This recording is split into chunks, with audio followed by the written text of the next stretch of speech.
በጌታ በኢየሱስ ስም ሰላም እላችኋለሁ። እንዴት ናችሁ? ሰላም ናችሁ? ይሄ የበረሃ ጉዞ እንግዲህ ትምህርት አንዳንድ ጊዜ በረሃ ጉዞ ነው። ባለፉት 2 ቀናቶች ያው ብዙ ሰው በዚህ ቦታ ላይ ነበረ። ዛሬ ትንሽ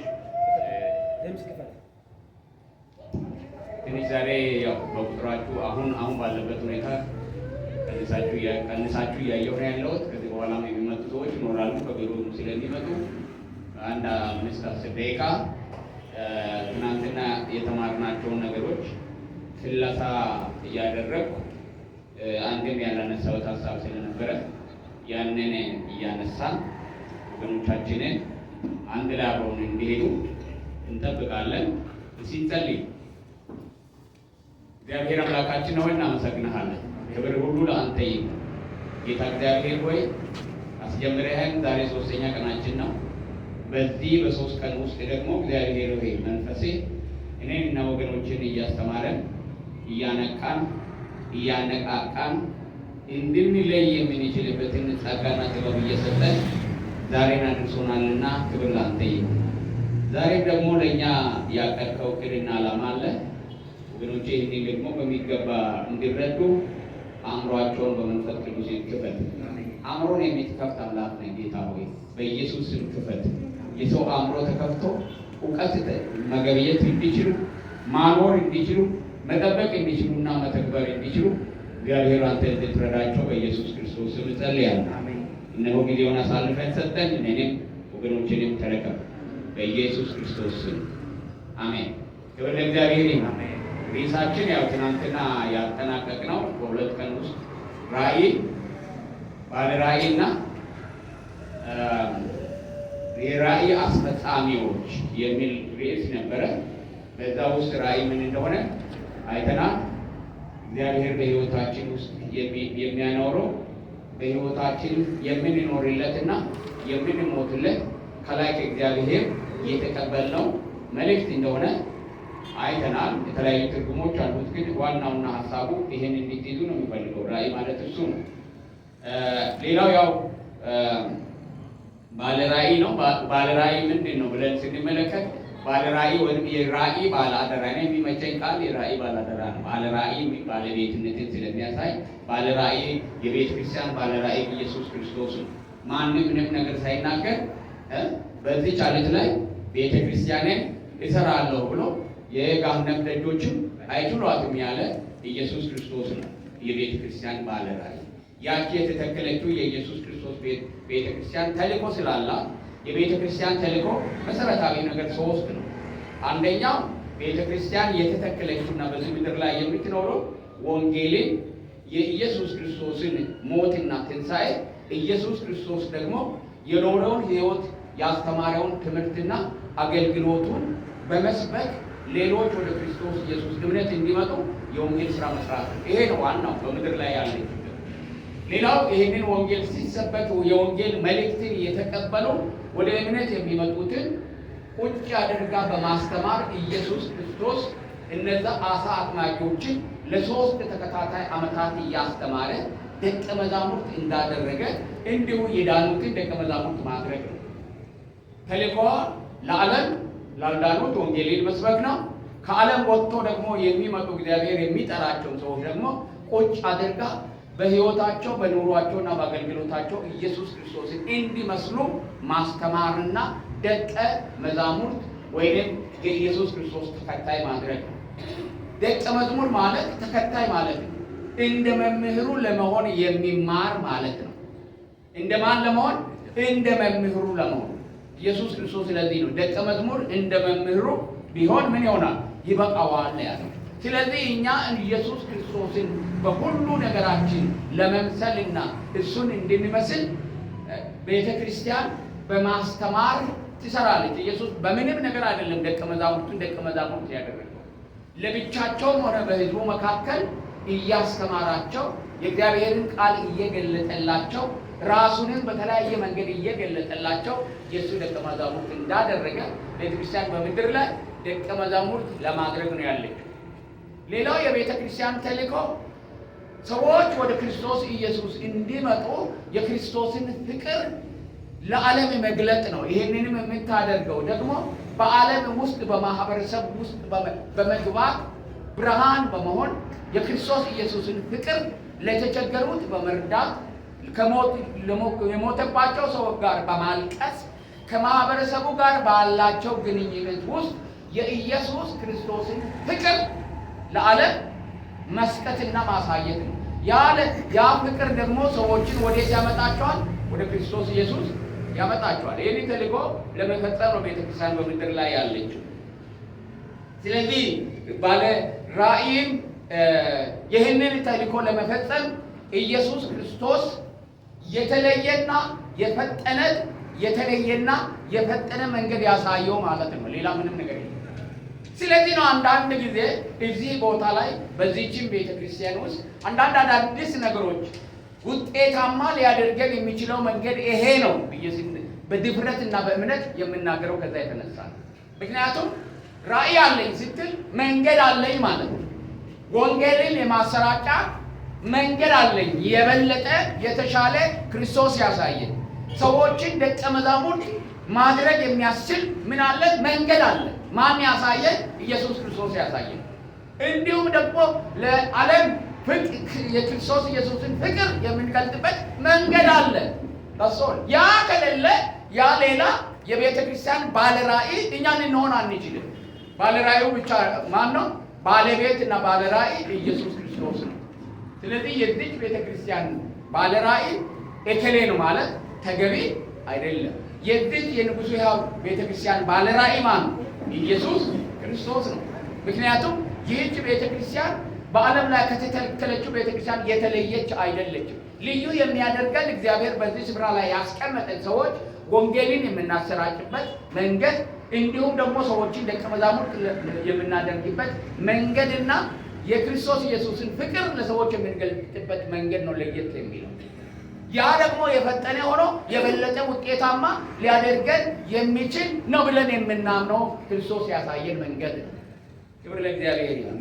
ስለዚህ ለዛ ለአንድ ሰው እግዚአብሔር ያሳየውን ሌሎች ተቀብለው ተግባራዊ የሚያደርጉት የእግዚአብሔር መልእክት ነው። ለሰው የማን መልእክት ነው? የእግዚአብሔር መልእክት ነው። ለኛ ለራሳችን እግዚአብሔር በዛ ሰው አማካይነት የላከልን መልእክት እንደሆነ እንመለከታለን። ስለዚህ ያንን መልእክት የተቀበለ ሰው ባህሪው ምን ይመስላል? ባለ ራእይን ልዩ የሚያደርጉት ባህሪያቶች አሉት። እነዛ ባህሪያቶች በደንብ መታወቅ መቻል አለበት። ምክንያቱም ነገ እግዚአብሔር ራእይ ሰጥቶናል ብለን በምናስብበት ጊዜ እነዛ ነገሮች በውስጣችን መኖራቸውን በደንብ ምን ማድረግ መቻል አለብን? ማረጋገጥ መቻል አለብን። ትናንትና አስፈጻሚዎች ሊኖሯቸው የሚገባቸው ባህሪያትን አሳይቻቸዋለሁ። 10 ባህሪያቶችን አሳይቻቸዋለሁ። ትናንትና ሳልነግር ያለፍኩት ይሄ ባህሪ ነው። የባለ ራእይ ባህሪ የመጀመሪያው ነገር በባለ ራእይ ውስጥ የሚነሳው ተነሳሽነት ነው። ተነሳሽነት ያንን እግዚአብሔር የሰጠኝ ያለውን ተልእኮ ለመፈጸም ያለው ኢንስፓይሬሽን ከሌላው ሰው ይለያል። ሌሎች ያንን ራእይ ወስደው የራሳቸው ካደረጉ በኋላ በሕይወታቸው ተነሳሽነቱ ቀጥሎ የሚመጣ ነው የሚሆን። የመጀመሪያው ተነሳሽ ግን ማን ነው? ባለ ራእይ ወይንም የራእዩ ባላደራ ነው። ስለዚህ ባለ ራእዮች ራሳቸው ተነሳስተውና ተነቃቅተው ሌሎችን የሚያነሳሱ መሆን ስለሚገባቸው እግዚአብሔር እነሱን አስቀድሞ በተስፋና በእምነት ሞልቶ ለራእይ የሚጠበቅባቸውን ዋጋ እንዲከፍሉ ያነቃቃቸዋል። ምን ሞልቶ? 2 ነገሮችን ነው እዚህ ቦታ ላይ እግዚአብሔር የሚሞላቸው፣ እምነትና ተስፋ። እምነትና ተስፋ የተሞላ አገልጋይና መሪ በነዛ በእምነትና ተስፋ ተሞልቶ ሌሎች በእምነትና ተስፋ ተሞልቶ እንዲከተሉት ማድረግ አያቅተው። ያንን ለማድረግ ደግሞ የመንፈስ ቅዱስ ተነሳሽነት በውስጡ መኖር መቻል አለበት። እዚህ ቤት ውስጥ ሁላችንም ተስፋ ቆርጠን በቃ ከዚህ በኋላ ይሄ ነገር አይሳካም፣ ይሄ ነገር የሚለወጥ አይደለም፣ ይሄ ነገር እንደዚህ የሚሆነው አይደለም ብለን ተስፋ ሁላችንም የምንቆርጥ ከሆነ አገልግሎቱ ፈጽሞ ምን ይሆናል? ባለ ራእይ ውስጥ ግን ተስፋ መቆረጥ የሚባል ነገር የለም። ምክንያቱም ምን አለ? እምነት አለ። ራእዩን ከእግዚአብሔር ስለተቀበለ እግዚአብሔር የሰጠውን ብረት እንደሚያስፈጽም ምን ያደርጋል? ተስፋ እምነት ይኖረዋል። ሁለተኛ ተስፋ አለ። ወደፊት ይሄ የእግዚአብሔር ሐሳብና ፍቃድ ተፈጻሚ ይሆናል የሚል ተስፋ አለው። ያለ ተስፋ ባለ ራእይ እርምጃ መራመድ አይችልም። እምነትና ተስፋ እንጂ ብርና ወርቅ ባለ ራእይ አያደርግም። ብርና ወርቅ ራእይን ደግሞ እውን አያደርግም። ብርና ወርቅ ሊያነሳሳን ፈጽሞ አይችልም። ተነሳሽነት የመጀመሪያ መሪዎች ካልተነሳሱ ምእመኑ መነሳሳት አይደለም። ባለ ራእዩ ነህምያ ምንድን ነው ያለው? የሰማይ አምላክ ያከናውን ይላል። እሱ ምንድን ነው? እምነት ነው አይደል? የሰማይ አምላክ ምን ያደርጋል? ያከናውን ይላል ሲል ምን ማለት ነው? ሲያከናውን አይተዋል? አላየም። ገና ሊሆን ያለ ነገር ነው። የሰማይ አምላክ ምን ያደርጋል? ያከናውናል። እኛም ባሪያዎቹ ተነስተን እንሰራለን። ተነሳሽነት ነው። ስለዚህ ከእሱ ጋር ያሉት ሁሉ ምን ይሆናሉ? ለዚህ ይነሳሳሉ። ምክንያቱም የሰማይ አምላክ ነው የሚያከናውነው። እኛ ግን የሰማይ አምላክ ሲያከናውን ዕቃውና ምኑ ለመሆን መሳሪያው ለመሆን እንነሳሳለን ብሎ ሲናገር ነው የምንሰማው። ሁለተኛው የማስረዳት ብቃት ነው። ተነሳሽነት ብቻ አይደለም። ምክንያቱም እዚህ ላይ አነብላቸው ከማንም በላይ ራእይ የገባው ሰው ቢኖር ባለ ራእዩ ነው። ለምን? ከእግዚአብሔር የሰማ እሱ ስለሆነ ነው። ሌሎች ከማን ነው የሚሰሙት? ከእሱ ነው የሚሰሙት። ቀጥታ የሚሰሙበት መንገድ የላቸውም። ምክንያቱም ራእዩ የተሰጠው ለራእይ ባለ አደራው ነው። ስለዚህ ያ ከእግዚአብሔር የሰማውን ነገር በግልጸኝነትና በጥበብ ራእዩንና አፈጻጸሙን ለሌሎች በግልጽ ማስረዳት ይችላል። ይገባዋል አይደለም? ይችላል። ምን አለው? ከእግዚአብሔር ራእዩን የሰማ ስለሆነ ተነሳሽነት ስላለው የራእዩ ሙሉ መልእክት ስላለው የራእዩ መልእክት ብቻ አይደለም። ያ ራእይ እንኳን በመሬት ላይ ምን አይነት ተግባራዊ እንዴት እንደሚሆን የሚያውቅ ማን ነው? እሱ ነው። ስለዚህ ለሌሎቹ ምን ያደርጋል? ያካፍላል። ለሌሎቹ ማካፈል ይችላል። ኮሚኒኬተር ነው። ኮሚኒኬት ያደርጋል። ልክ እግዚአብሔር ሰዎችን ኮሚኒኬት እንደሚያደርግ እሱም ደግሞ ራእዩን ያችን ውስን የሆነችውን ራእዩን ምን ያደርጋል? በተገቢው መንገድ ኮሚኒኬት ያደርጋል። ይሄ የባለ ራእዩ ባህሪ ነው። ሶስተኛ አውቶሪቲ ነው፣ ስልጣን። ባለ ራእይ ባለስልጣን ሲሆን የስልጣኑ ምንጭ ከእግዚአብሔር የተቀበለው ቅባት ነው። ከራእዩ ጋር ምን ያለ? አውቶሪቲ አለ። ጌታ ኢየሱስ ክርስቶስ በዚህ ምድር ላይ ታምራትን እና ድንቅን እያደረገ በሚያገለግልበት ጊዜ እነዚህ ኢየሱስ ክርስቶስን ሲቃወሙ የነበሩት ሁለቱ ቡድኖች ሰማርያውያንና ሌላ ማን ነው? ሰማርያውያንና ሰማርያን ይላለው ፈሪሳውያንና ሳዶቃውያን ኢየሱስ ክርስቶስን የጠየቁት ቃል ሁሉ በምን ስልጣን ታስተምራለህ? በምን ስልጣን ትሰብካለህ? who is behind you ማለት ነው። ከኋላ ማን ነው ያለው? የማን ተወካይ ነህ? ስልጣኑንና አውቶሪቲውን ከማን ነው የተቀበልከው? ለምንድነው ይህን ጥያቄ የሚጠይቁት መሰለህ? በዘመኑ እነሱ የእግዚአብሔር ተወካዮች አድርገው ራሳቸውን ስለሚቆጥሩ ከነሱ ውጪ የሆነ እግዚአብሔርን የሚወክል ማንም የለም ብሎ ስለሚያምኑ ይህን ጥያቄ ኢየሱስ ክርስቶስን ሲጠይቁት እንመለከታለን። ኢየሱስም ተንኮላቸውን አይቶ ቀጥታ አይደለም የመለሰላቸው። ከዛ በፊት አገልግሎት ያለፉትን እነሱ የሚያከብሯቸውን አገልግሎቶች እንደነ መጥምቁ ዮሐንስን ለመሆኑ የመጥምቁ ዮሐንስ አገልግሎት ከየት ነው ያለ ነው የጠየቀው። ተንኮላቸውን ስለሚያውቅ እኔ ከእግዚአብሔር ነው የተላኩት ካለ ስልጣናቸው ላይ እንደመጣ ስለሚረዳ አገልግሎቱን ለማሰናከል ሊገሉት እንደሚነሱ ኢየሱስ ያውቃል። ምን ማለት ነው? ስልጣን የማድረግ መብት ነው። ኃይል የማድረግ ብቃት ነው። አንድን ነገር የማከናወን ብቃት ኃይል ይባላል። የማድረግ መብት ግን ምንድን ነው? ስልጣን ነው። ኃይል ያለ ስልጣን ዋጋ የለውም። ከኃይል ምን ይበልጣል? ስልጣን ይበልጣል። ስልጣን ምንጭ አለው። የስልጣኑ ባለቤት አለው። ስለዚህ ምንድነው ያለው? ይሄ ባለ ራእይ ምን አለው? ስልጣን አለው። ያ የሚመነጨው ደግሞ ከተቀበለው ራእይ ነው። ስለዚህ ይህንንም ስልጣኑን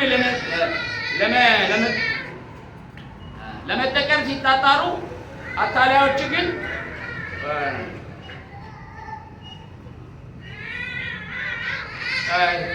ሲጣጣሩ አታያቸው።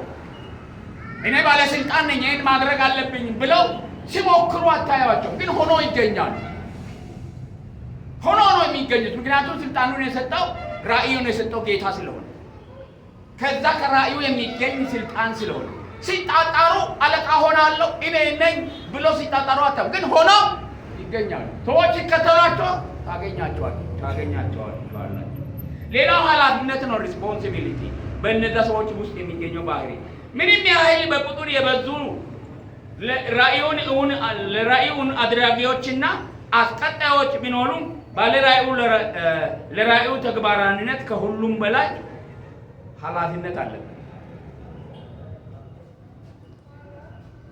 ለራእዩ ቀጣይነት የእምነት እርምጃዎችን በመውሰድ የሚያስከፍለውን ዋጋ ሁሉ መክፈል ይጠበቅበታል። እሱ የእምነት እርምጃ የማይወስድ ከሆነ ለራእዩ እውነትነት ሌሎች አስቀጣዮች የእምነት እርምጃ መውሰድ አይችሉም። የሚጀምረው ከማን ነው? ከእርሱ ነው፣ ሆኖ መገኘት ስላለበት። ስለዚህ የእምነት እርምጃን በመውሰድ ኃላፊነትን መውሰድ አለበት። ለስኬቱ ብቻ ሳይሆን ለውድቀትም ሪስፖንሲቢሊቲ ኃላፊነት መውሰድ ያለበት የራእዩ ባላደራ ነው። ለራእዩ ቀጣይነት የእምነት እርምጃዎችን በመውሰድ የሚያስከፍለውን ዋጋ ሁሉ መክፈል አለበት። ይሄ ይጠበቅበታል። ህዝቡን ወደ እግዚአብሔርና ወደ ራእዩ ማመልከት ይጠበቅበታል። አንዳንድ ጊዜ እዚህ ቤተክርስቲያን ውስጥ ስለ ንጉሡ ሕያው ቤተክርስቲያን እንደኔ አሰልቺ እስከሚሆን ድረስ በዚህ መድረክ ላይ የሚናገር አንድም አገልጋይ እንደሌለ አውቃለሁ። ውሸት ነው? አንድም አገልጋይ የለም። ውሸት ነው? የንጉሡ ሕያው ቤተክርስቲያን ይላል። እኔ ሌላ ሰው ሲል አልሰማሁም። እዚህ ጋር ቦታ የንጉሡ ሕያው ቤተክርስቲያን ራእይ እንደዚህ ነው። ማን ነው? እኔ ነኝ። እኔ ሪስፖንሲቢሊቲ አለብኝ። ሌሎቹ ለምን አላደረጉም ማለት አልችልም። እኔ ጋር ነው ያለው ኃላፊነት። ስለዚህ ነው እፎይ አሁን ጀመረው። ኢየሱስ አይልም እንደ ንጉሡ ሕያው ቤተክርስቲያን ንጉሡ ሕያው ቤተክርስቲያን ይላል። ኢየሱስማ ሁሉም ይላል። ኢየሱስን የተቀበለ ሁሉ ምን ይላል? ኢየሱስ ይላል። ግን የኢየሱስ ክርስቶስን ተልእኮና ስራ ለመፈጸም ራእይ የተቀበለ ሰው ያንን ኢየሱስ ክርስቶስ ያሳየውን ነገር ደግሞ ደጋግሞ በሰዎች አእምሮ ውስጥ ምን ማድረግ አለበት? ማስገባት አለበት። በዓለም ላይ ይሄ ማይንድ ስቶርም የሚባል ነገር አለ። የሰዎችን አእምሮ ለመቀየር አንተ በደምብ ታውቃለህ። የሰዎችን አእምሮ ለመቀየር ውሸት እንኳን ቢሆን ደጋግመህ ስትናገር ሰው ሁሉ ሳያውቅ ምን እየሆነ ይሄዳል? እየተቀበለ ነው የሚሄደው። ሚዲያዎች ይህንን በደንብ ያውቁታል። የመጀመሪያ ቀን ስትሰሙ ይሄ ሰውዬ ይህንን ውሸት ሲተረትል ተመልከቱት። በሚቀጥለው ቀን ሰማዋል። በወዲያኛም ቀን ሰው ሶስተኛ ቀን ላይ መስማት ጀመረ። አእምሯችን ውስጥ ደጋግሞ የሚገባን ውስጥ የነበረውን ነገር አውጥቶ እሱ ቦታውን ይተካል። አንዳንድ ጊዜ ከአዲስ አበባ ወደዚህ ስትመጡ ዘፈን መኪና ውስጥ ዘፈን ተከፍቶ እየሰማቸው የምትመጡ ከሆነ ገና ዘፈኑን መዝፈን ሲጀምር በኢየሱስ ክርስቶስ ስም ትላለህ። ዛሬ ገስጦ ጥላት ይህንን አደረገ ትላለህ። መሀላ ስትደርስ እግርህን ማነቃነቅ ትላለህ። ወደ ዝዋይ ምናምን አካባቢ ሻሸመኔ ስትመጣ መዝፈን ትጀምራለህ። ሐዋሳ ስትደርስ ሰው ስላለ እንጂ ወደዚህ ነው የምትመጣው። ምን ሆናችሁ? ምን ሆኜ ስትወድ በኢየሱስ ምን ሆኜ ነው? ቤታችን ውስጥም ይሆናል። ይሄ ማይንድ ስቶርም የሚባል ነገር ነው። አእምሮ ምን ማለት ይወራል። ትከታለህ። ልክ እንደዚህ ባለ ራእዩን ምን ማድረግ አለበት? መክተት አለ። የባለ ራእዩ ልዩ የሚያደርገው ከእግዚአብሔር የተቀበለው ስለሆነ እሱ ብቻ ሳይሆን መንፈስ ቅዱስም አብሮ መኖሩ ነው። መንፈስ ቅዱስ የሌለው ዘፋኝ እንኳን ከሻሸመኔ ከአዲስ አበባ እስከ ሐዋሳ ድረስ ካልዘፈነ ካዘፈነና አብረህ እግርህን እንድታነቃንቅ ካደረገ በየጊዜው መድረክ ላይ የወጣ ተሾመ የንጉሱ ያ ቤተ ክርስቲያን ቃል በቃል የእግዚአብሔርን ቃል መስበክ ጀምራችኋል ሁላችሁ በአገልግሎታችሁ አይደል? መጽሐፍ ወስዳችሁ ማስተማር እያንዳንዱ ሰው የማይቻል ነገር መሆኑን የማይቻል ነገር አለመሆኑን ተረድተዋል አልተረዱም? እንዴት ይቻላል? ምን ይልው ከአገልግሎት ጫወታው ውጪ ልንወጣ ነው እንደ በኢየሱስ እንዲህ አይነት ነገር አለ እንደ በዛ የለም። ግን እዚህ ያለ ይሄ እንዲሆን ያደረገው ደግሞ ማን ነው? የሰጠን እግዚአብሔር ነው። ያ መለያችን ይሄንን ሁሉ ጊዜ ባለራዕይ መናገር አለ። ከዛ በኋላ ራዕዩን የተቀበላችሁ ሰዎች ራሳችሁ ሁሉ ጊዜ በየቤቱና በየቦታው ሄዳችሁ ትናገራላችሁ። አትናገርን ማለት ብራን የኛ ቸርች ላይ ያለው ነገር ይሄ ነው። በቃ አንድ ሰው ይሰብካል፣ መጽሐፉን በመጽሐፍ ወስዶ ይሰብካል። በእኛ ቤተ ክርስቲያን ያለው ሰው ነገር ይሄ ነው ትላለህ ሳትወድ በፊት። ምክንያቱም ገብቷል። እዚህ ቦታ የምትቃወመውን እዛ ሆነ የምትናገረዋል። ለምን ሁሉ ጊዜ ይሄንን ኮሚኒኬት የማድረግ ኃላፊነት ባለ ራዕዩ ስለሆነ ሰው ሁሉ መናገር ሲጀምር የዛ ጊዜ ይቆማል። አሁን ብዙ አላወራም፣ ራሳችሁ ታወቁታል። ክብር ለእግዚአብሔር ይሁን። ምክንያቱም የእግዚአብሔር ራዕይ ነው፣ ውስጥ እየተከለ ነው፣ ፕላንት እየሆነ ነው የሚሄደው። እነዚህ ነገሮች ናቸው፣ ሶስት መሰረታዊ ነገሮች ናቸው ያየናቸው ያንን ሰው ልዩ የሚያደርጉ። ሌሎቹን ያው እነዚህ አስፈጻሚዎች የሚጠበቅባቸው ምን እንደሆነ ትናንትና አይተናል። አንደኛው ራዕዩን መቀበልና ለሌሎች ማካፈል ነው። ሌላው ወሳኝነት ነው። እውን አድራጊዎች ራዕዩ አንጻር ወደፊት የሚያስከዱ ውሳኔዎችን በጥንቃቄ እንዲወስኑ ይጠበቅባቸዋል አይተናል። ሌላው አንድ ልብነት ነው። ከዚህ ከራዕዩ ጋር የተሳሰረ ምክንያቱም አስፈጻሚዎች ብዙ ናቸው። ባለራዕይ ነው አንድ ልብነት ለባለራዕዩ አንድ ስለሆነ የአንድ ልብነት ችግር የለብንም። አስፈጻሚዎች ግን በርካቶች ስለሆኑ ራዕዩ በተገቢው መንገድ በገባቸው ልክ መንፈስ ልባቸው ምን እየሆነ ይሄዳል? አንድ ልብ እየሆነ ይሄዳል።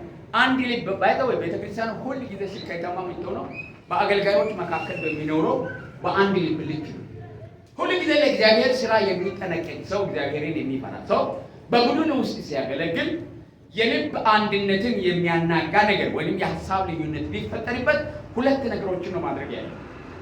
አንደኛ ያንን ሀሳቡን ይዞ ከሌሎቹ ጋር እሱን ሀሳቡን ሳያንጸባርቅ ቁጭ አድርጎ ከሌሎቹ ጋር የልብ አንድነትን ፈጥሮ ወደፊት መሄድ።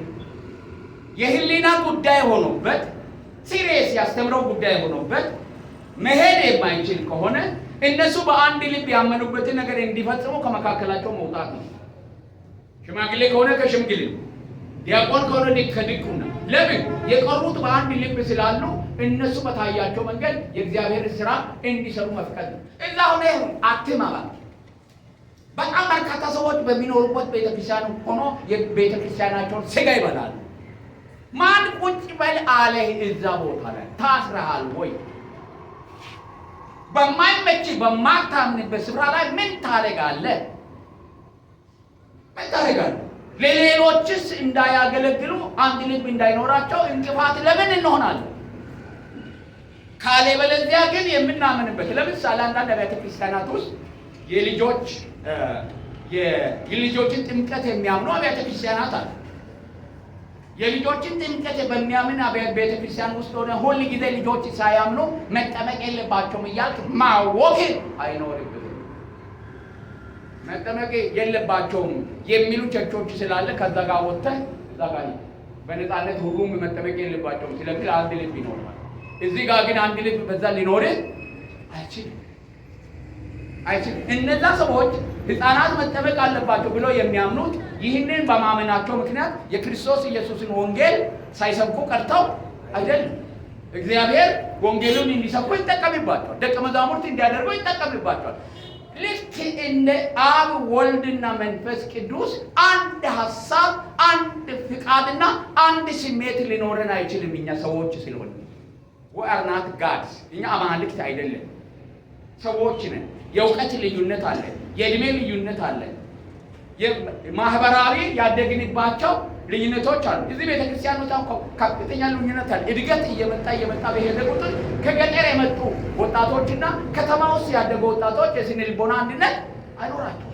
ይሄ ደግሞ ኃጢአት አይደለም፣ በደል አይደለም። ይህንን እንዴት አድርገን ነው ለክርስቶስ ኢየሱስና ለወንጌል ልንጠቀም የምንችለው የምትለው ቤተክርስቲያን ማሰብ ነው ያለባት።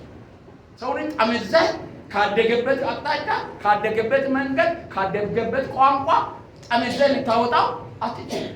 ማንም ሰው የትም ቦታ ላይ ራሱ መርጦ አይደለም የተወለደው ወይንም የኖረው፣ እግዚአብሔር ነው በዛ ቦታ ላይ ያስቀመጠው። ሊኮነን ፈጽሞ አይገባም። ስለዚህ እንደ ማንነቱ አገልግሎት የሚያገለግልበትን ማህበራዊ ትስስሮች፣ ስነ ልቦና አንድነት ያለበትን ሁኔታ መፍጠርና ማመቻቸት የመሪዎች ኃላፊነት ነው። በሂደት ደግሞ የራሳችን ካልቸር የቤተክርስቲያን ባህል እያደገ ሲሄድ ያ መጀመሪያ የላይ የነበረው ነገር ምን እየሆነ ይላል እየጠፋ ይሄድና ሰው ልክ እንደ ቤተክርስቲያን ይሆናል። ይሁን ለእግዚአብሔር ይሁን። ስለዚህ ይሄንን በደንብ መለየትና ማወቅ ያስፈልገናልና ይሄንን የማድረግ ኃላፊነት አለበት። ይሄን እዚህ ላይ ላቆም እፈልጋለሁ። ዛሬ ትናንትና አላነሳሁትም፣ አሁን እነዚህ ያነሳሁት ሌሎቹ ይሄ የአስፈጻሚዎች ኃላፊነት አራተኛው ትናንት ያነሳ ነው ተነሳሽነት። ልክ ባለራዕዩ ተነሳሽነት እንዳለበት ራዕይ አስፈጻሚዎችም ራዕዩን ከተቀበሉ በኋላ ይሄ ባህሪ የእነሱ መሆን መቻል አለ። እግዚአብሔርን ስራ ባይወዘወይ በተነሳሽነት የምንሰራው ስራ ነው። በቸልታና በግዴለሽነት የእግዚአብሔርን ስራ የሚሰራ ሰው የተረገመ ይሁን ይላል ፓስተር ሶሳት ይቻላል። የተረገመ የሚለው የት ነው? ብሉይ ኪዳን ነው። ማን ነው ያለው? ሐዋርያ ጳውሎስን የሚያክል ሰው ነው እንደዚህ የተናገረው። ብሉይ ኪዳን ላይ አይደል? የተረገመ ይሁን ምን የሚሰራ በቸልታ ተነሳሽነት በሌለበት ሰው ምን ይለኛል በሚል ብቻ ውስጡ ምን ሳይሆን ሳይነሳሳ፣ ለመነሳሳት ደግሞ እምነትና ተስፋ ያስፈልጋል። ያ እምነትና ተስፋ ያልተሞላ ሰው አሁንም ከዚህ እርግማን ለመራቅ ምን መሆን አለበት? ከእግዚአብሔር ስራ ዞር ማለት አለበት። ስለዚህ እነዚህ አስፈጻሚዎች ተነሳሽነት ያስፈልጋል። እባካችሁ በቸልታ እግዚአብሔርን ስራ አትስሩ፣ ይቅርባችሁ። ተነሳሽነት በሕይወታችሁ መንፈስ ቅዱስ እስከሚሰጣችሁ ድረስ ገለል በሉና ትምህርታችሁን ተማሩ። የእግዚአብሔር ቃል እየገባ መንፈስ ቅዱስን እየተሞላን እያየን እየተረዳን ስንል ውስጣችን እንደ እሳት ምን እየሆነ ይሄዳል? በው እያለ ይሄዳል። የዛን ጊዜ በጌታ በኢየሱስ ፊት ወንጌል ስበኩ ሳንላችሁ ትላለህ ወጥተህ። ከዚህ ከምን የተነሳ? ከተነሳሽነት የተነሳ። ስለዚህ ባለ አስፈጻሚዎች ተነሳሽ መሆን አለበት። ይሄን በደንብ እኔ ተነሳሽ ነኝ ወይ? በውስጤ ይሄንን ቤተክርስቲያን ለማገልገል እና ራዕዩን ለማገልገል አለኝ ወይ ተነሳሽነት? አንዳንድ አገልጋዮች በር ሲያንኳኩ ነው የሚውሉ። ፕሮግራም ምራ የተባለ ሰው ስልክ ይደወልለታል፣ የለም ተነሳሽነት። በቃ እየተጎተተ ነው በኢየሱስ ክርስቶስ።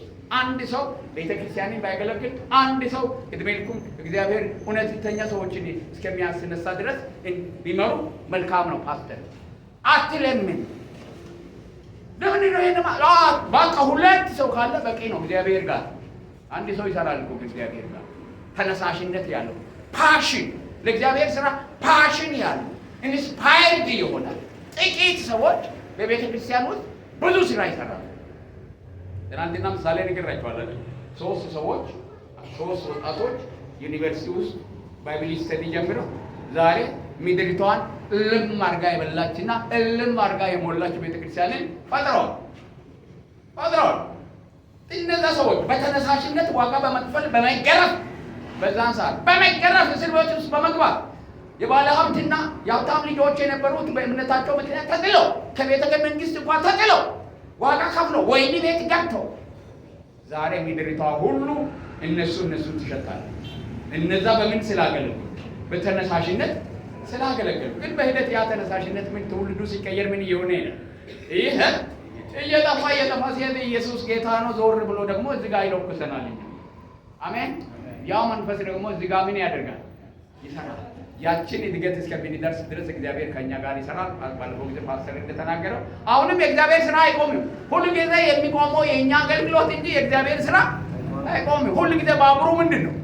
ተጓዥ ነው ጌታ እስከሚመጣ ድረስ። ይሄ ተነሳሽነት ከውስጣችሁ እንዳይጠፋ በጣም መጠንቀቅ መቻል አለባችሁ። እነዚህ አስፈጻሚዎች መሪዎችም ጭምር ናቸው። እውን አድራጊዎች ሌሎችን የሚመሩ ብቻ ሳይሆን ሌሎችም ለአመራር የሚያበቁ መሆን አለባቸው። መሪዎችን የሚያፈሩ ትናንትና ነግራቸዋለሁ። እውነተኛ አገልጋዮች በጣም በርካታ ተከታዮችን ያፈሩ ሳይሆኑ ብዙ አገልጋዮችን እና መሪዎችን ያፈሩ ሰዎች። ጌታ ኢየሱስ ክርስቶስ በጣም ተከታዮችን ለማፍራት አላገለገለም። እጅግ ቁጥር ስፍር የሌላቸው ተከታዮችና ሊሰሙት ሊፈወሱ የሚፈልጉ ሰዎች እያሉ ነገር ግን መሪ ሊያደርጋቸው የሚፈልጋቸው ደቀ መዛሙርት እንኳን ለማገልገል እናንተ ከነዚህ ሰዎች ተለዩና እዛ ወጣ ብላችሁ ጠብቁኝ እኔ እመጣለሁ አላለም። ሰው እንዴት ነው ሜዳ የሞላ ህዝብ አገልግሎታችሁን እየፈለገ ከ12 እና ከዛ የማይበልጡ ሰዎች ጋር ለመቀመጥ የሚሄደው? አገልግሎቱ ዋና ዓላማ እሱን እንዲመስሉ ማድረግና ዛሬ ያለውን ትውልድ ማፍራት ስለሆነ ያንን መልቲቲዩድ ህዝብ ባለ ጉዳይ ማለት ነው። ግማሹ ፈውስ የሚፈልግ፣ ግማሹ ሌላ ነገር የሚፈልግ፣ ግማሹ እንጀራ ለመብላት የሚፈልግ ባለ ጉዳይ ትተው የእግዚአብሔር ጉዳይ ያሉትን ለማሰልጠን ኢየሱስ ሲወጣ ነው የምንመለከተው።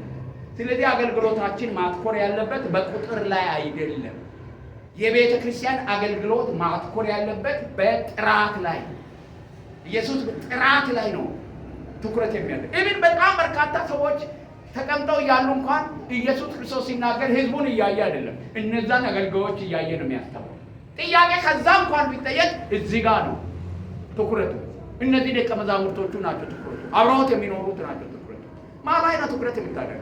ሰው ለይተህ አበጥረህ እግዚአብሔር የጠራቸውን ሰዎች ለይተህ ማሰልጠንና ደቀ መዛሙርት ለማድረግ የማትተጋ ከሆነ ፍሬ ልታፈራ ኒውክለስ የሚባል ነገር አለ አይደል? ይሄ አስኳል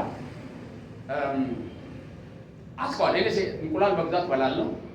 አሁን ይፎክሩኛል እንቁላል በል ይታያሉ ብዙ በላለሁና ግን እንትን አውጥቼ ነው የምበላው። አስኳሉ በጣም ኃይለኛ ካርቦሃይድሬት አለበት በውስጡ ህይወት ስላለበት ማለት ነው። በውስጡ በጣም ኃይለኛ ካርቦሃይድሬት ስላለበት ያንን ካርቦሃይድሬት ላለመብላት አስኳሉን አውጥቼ አራቱን ነጩን ያኛ ፕሮቲኑን በላለሁ። ገንቢ ያ ፕሮቲን የተቀመጠው ግን ለአስኳሉ ውስጥ ለሚፈጠረው ዘር ነው። ለሱ እንጀራ ይሆን ዘንድ ነው። ለኔ አይደለም የተፈጠረው ለምንድን ነው? ያቺኛው አስኳሉ ውስጥ የምትፈጠረው ነፍስ ምን እንድትሆን እንድትኖር ነው። በቤተ ክርስቲያን ውስጥ አስኳል ውስጥ መሆን መቻል አለብን።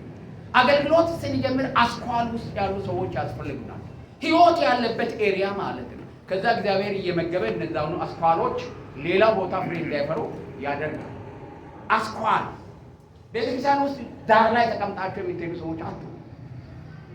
ወደ ኢነር ሰርክል እንደምንም ወደ ኢነር ሰርክል መምጣት መቻል አለባቸው። እዛ ጋር ያለው አገልግሎትና እዛ ቦታ ላይ ያለው ተነሳሽነት የመንፈስ ቅዱስ ስራ እዛ ዳር ከሚቀመጠው ጋር እኩል አይደለም ነው።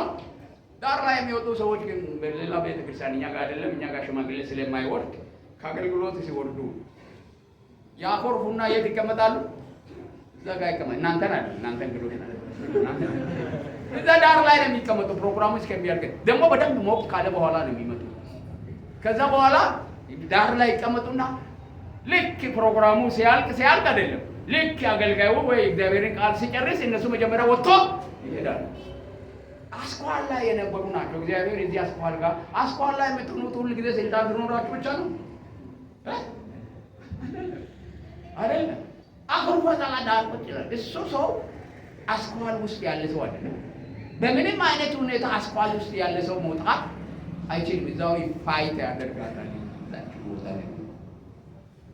እዛች ቦታ ላይ ኢየሱስም እነዚህ ለወንጌል ስርጭት ለወንጌል ስራ አስኳል የሚሆኑትን ደቀ መዛሙርቶቹ ምን አደረጋቸው?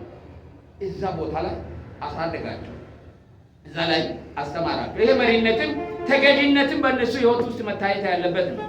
ሌሎች እንዲገዙላቸው እነሱ ለባለ ራእዩ ምን መሆን አለባቸው? አንዳችሁ ለሌላችሁ ተገዙ አይደል? አንዳችሁ ለሌላችሁ ተገዙ ነው የሚለው አይደል? ከዛ በኋላ ነው ሚስት ለባሏ ትገዛ የሚለው። ቀድሞ ምንድን ነው የሚለው? አንዳችሁ ለሌላችሁ ተገዙ ነው።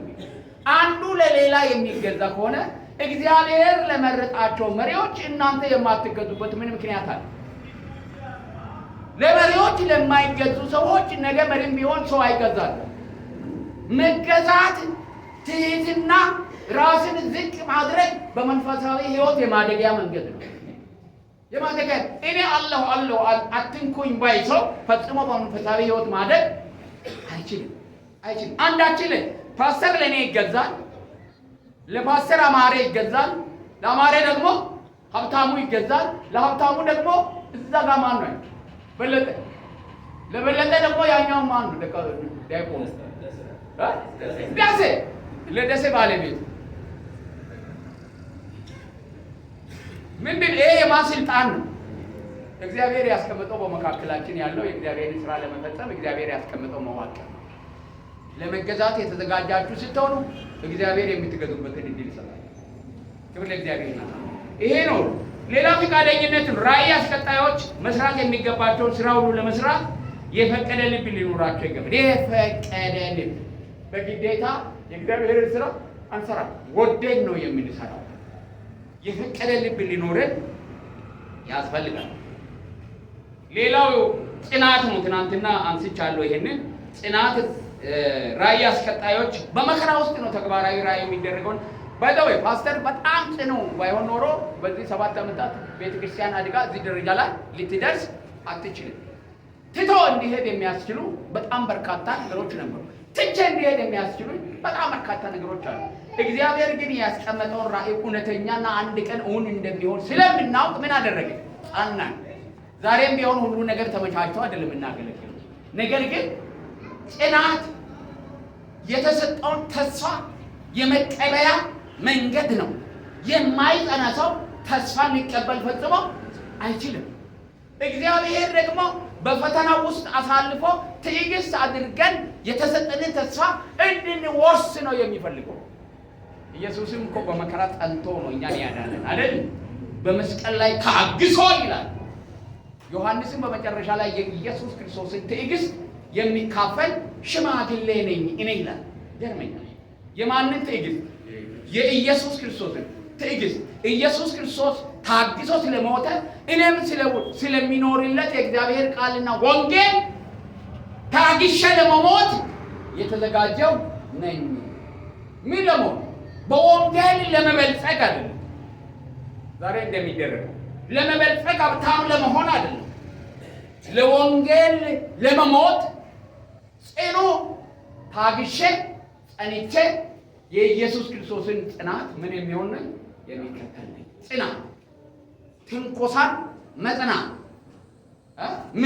ሙገሳን መጽናት። ትንኮሳን ሙገሳን ምን ያደርጋል? ይገላል። ትንኮሳን ሙገሳ የሚገል ሁለቱንም ግን ምን ማድረግ? መጽናት። ሙገሳ ምን ያደርጋል? ያዘናጋል። ትንኮሳ ደግሞ ያስመርራል። መማረርም መዘናጋትም በእግዚአብሔር ቤት ውስጥ ፈጽሞ አስፈላጊ አይደለም። ከዚህ በኋላ እንደማትማረሩ እርግጠኛ ነኝ። የመጨረሻው ስጦታ ነው። እያንዳንዳችን እግዚአብሔር የሰጠን ስጦታ አለንና ይህንን ስጦታ በተገቢ መንገድ እግዚአብሔር በሰጠን ዕድል መጠቀም መቻል አለብን። እግዚአብሔር በሰጠን ዕድል መጠቀም መቻል አለብን። አስፈጻሚዎች ይሄ አላቸው። አዲስ ርዕስ ነው ዛሬ የምጀምረው። እንግዲህ ሰዓቴን ትንሽ ወስጃለሁ። የሚኖሩ ደቂቃዎች የተወሰኑ ናቸውና ጀምሬ በእነዚህ በቀሪዎቹ 3 እና 4 ቀናቶች አለን። በቂ ሰዓት አለኝ። 3 እና 4 ቀናቶች እንጨርሳለን። ሲሪየስ የሆነ አሁን ፕራክቲካል ወደሆነ እኔ ወደ አገልግሎት እየመጣን ነው ያለነውና ምን የሚል ርዕስ መሰላችሁ የሰጣችሁ? ልትይዙ ትችላላችሁ። ለአገልግሎት ልቀት የሚያስፈልጉ መስፈርቶችን የሚያሟላ የእግዚአብሔር ስራ አስቀጣይ ደቀ መዝሙር ሁን። አንድ አገልጋይ ሲባል ለዛ አገልጋይነት የሚያስፈልጉ መስፈርቶች አሉ። እነዛን ያላሟላ አገልጋይ እውነተኛ አገልጋይ ሊሆን አይችልም። የአገልግሎት ልቀት ማለት እዚህ ቦታ ላይ እነግራችኋለሁ። የጌታችን የኢየሱስ ታላቁ ተልእኮ በዓለም ላይ የሚገኙ ህዝቦችን ወይም ሰዎችን ደቀ መዛሙርት የማድረግ ትእዛዝን እውነት የሚሆንበት በእኔ እምነት አጥቢያ ቤተክርስቲያን በመትከል ብቻ ነው። ይህን ይሞን እኔ ሜዳ ላይ ያለ ቤተክርስቲያን ከቤተክርስቲያን ከኋላቸው በሌለችበት ሜዳ ላይ እየዞሩ ኢየሱስ ያድናል፣ ኢየሱስን ተቀበሉ ብሎ የሚጫሁ ሰዎች አገልጋይ ናቸው ብዬ አላምንም። ምክንያቱም አገልግሎት ማለት የማን አገልግሎት ነው? የቤተ ክርስቲያን አገልግሎት ነው። ያ ሰው ኢየሱስ ክርስቶስ ያድናል ብሎ የዳነውን ሰው ወስዶ ደቀ መዝሙር ካላደረገ አገልግሎቱ 50% ነው። ኢየሱስ ክርስቶስ ወንጌል ሰበኩ ብቻ አይደለም። ምንድን ነው ያሉት እዛ? የነገርኳችሁን ሁሉ እያስተማራችኋቸው ምን አድርጉ? ደቀ መዛሙርት አድርጓቸው። ትእዛዙ እሱ ነው። ከጅምሩ ጀምሮ አረፍተ ነገሩ የሚያበቃው ደቀ መዛሙርቴ አድርጓቸው የሚል። ስለዚህ ያንን ለመፈጸም ደግሞ ዘላቂ የሆነች ይሄ አገልግሎት እንዲቀጥል ማድረግ የምትችል አጥቢያ ቤተክርስቲያን ልትኖር ይገባል። ስለዚህ አጥቢያ ቤተክርስቲያን ሳትተክሉ፣ አጥቢያ ቤተክርስቲያን ሳትኖር የወንጌል ተልእኮን የኢየሱስ ክርስቶስ ትእዛዝን መፈጸም ፈጽሞ አይቻልም። አንዳንድ ቤተክርስቲያናት አሁን አጥቢያ መትከል ሰጭቷል። ስለዚህ ከዚህ በኋላ እኛ አጥቢያ ቤተክርስቲያን አያስፈልግንም ያሉትን መያዝ አቅቶናል ይላል። ምን ማለትን መሰላችሁ? በሌላ መንገድ ሰዎችን ወንጌል እየሰበክን ደቀ መዛሙርት ማድረግ ምን አድርገናል? አቁመናል። የኢየሱስ ክርስቶስን ትእዛዝ መፈጸም አቁመናል። ይሄ የአጋንንት የዲያብሎስ ስራ ድንበር ስለተከፋፈሉ በጣም ሰፊ የሆነ ህዝብ እንዳይበታተን ስለሚፈልጉ በዛ ቦታ ላይ ሀብትና ንብረትን አፍርቶ ስማቸውን እና ዝናቸውን እንደ ባቢሎን ሰዎች ማሳየት ስለሚፈልጉ አብያተ ክርስቲያናት አሁን ተበታትነው ወንጌልን መስበክና ቤተክርስቲያን መትከል የሚለው ነገር ቀርቷል። ሜጋ ቸርች የሚባል ነገር አለ። ሰፊ ቸርች በቁጥር ብዙ ሰዎች ያሉበት፣ ብር ያለበት፣ ወርቅ ያለበት፣ ስም ያለበት፣ ታሪክ ያለበት፣ ከዛ አንድ ሰው ንጭንጭ እንዲህ አይወደድም። ይሄ ደግሞ ተፈጥሯዊ ነው። ይህንን በጥናት አምነን ይሄ የጌታ የኢየሱስ ክርስቶስ ሐሳብና ፍቃድ አይደለም ብለን ማመን እስካልቻልን ድረስ ከዚህ በታች ከዚህ መልስ ያሉትን ሰዎች 0-1 ላይ ወስጄ ፓስተር ቤተክርስቲያን እሰራለሁ እተክላለሁ ብል ፓስተር አሁን የቤተ ክርስቲያኒቷ ራእይ ገብቶት ተግባራዊ ስላደረገ እሺ ሊል ይችላል እንጂ ሌላ ፓስተር ቢሆን እግዚአብሔር ይስጥልኝ፣ እግዚአብሔር የሰጠኝን መንካ ይትበትን ያህሪ በትን ይላል አይደል? ይዋ ተወጋ ይላል። ግን ይሄ መንጋውን ሰብሰብ ብላችሁ እዛ ወደ ሌላ ቦታ ብትሄዱ የዛሬ ወር የዛሬ ዓመትና 2 ዓመት እንደዚህ አትሆኑ። እዚህ ጋር ሆናችሁ ግን እንዲህ ማድረግ አትችሉም። ይሄኛም ወደዛ ብትወስዱ 2 እና 3 ዓመት ላይ ቤተክርስቲያን አሰሩ ሰራለቀስ አታቸው። እንደዚህ አንዳንድ መሪዎች እግዚአብሔር በስንት መከራ በስንት ዘመን የሰጠንን ህዝብ ሊበትንብን ነው ይላል። ኢየሱስ ክርስቶስም የኢየሩሳሌም ቤተክርስቲያን መከራ አምጥቶ በትኗል። አልበተነም? በትኗል። ከበተነ በኋላ ነው የብዙ ሰዎች ጸጋ የወጣው። አልወጣም? ድሮ የማይታወቁ በኢየሩሳሌም ወንበር ቁጭ ብሎ የሚያመቁ ደቀ መዛሙርት ወጣ ሲሉ ምን አደረጉ? ወንጌልን ተሰበኩ። ምን አይነት ወንጌል?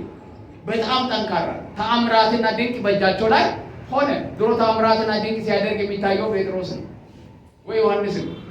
ግን ቤተክርስቲያን ከተበተነች በኋላ ያንን ቃል ይዘው የሚሸሹ የሚገርመው ነገር እኮ የሚሸሹ እንጂ ቤተክርስቲያን ልካቸው ሄደዋል።